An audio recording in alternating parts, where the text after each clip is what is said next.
Assalomu alaykum. Alogus tabiat kanaliga xush kelibsiz. Ushbu kanal rivojlanishida o'z hissangizni qo'shing, obuna bo'ling. Unda biz boshladik.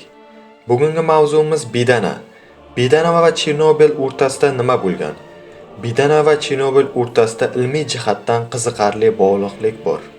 Keling Chernobilda o'zi nima bo'lganini qisqacha aytib o'taman. 1986-yilda Ukrainadagi Chernobil AESda portlash yuz bergan.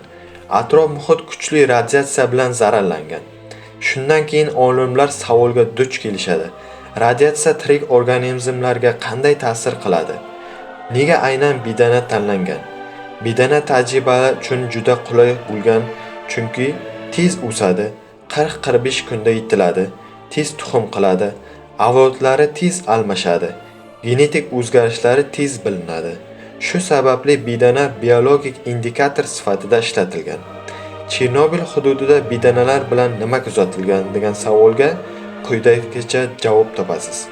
Olimlar aniqlagan ba'zi holatlar shuki, tuxum po'chog'i ingichkalashgan, embrionlar rivojlanishida nuqsonlar bo'lgan, ayrim jo'jalar mutatsiya bilan tug'ilgan, tuxum berish kamaygan.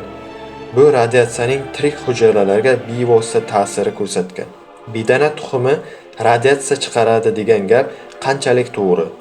Bu juda mashhur gap, lekin ilmiy jihatdan to'liq isbotlanmagan. To'g'risi shuki, bedana tuxumi antioksidantlarga boy.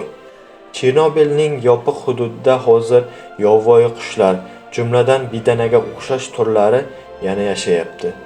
Lekin ular tashqi tomondan sog'lom ko'rinsa-da ham ichki genetik o'zgarishlarga ega bo'lishi mumkin. Sizlar bilan Alogus tabiat kanali bo'ldi. Bundan ham qiziqarli va g'aroyib voqealar haqida video chiqarish uchun obuna bo'ling va kommentariyaga plus belgisini qoldiring.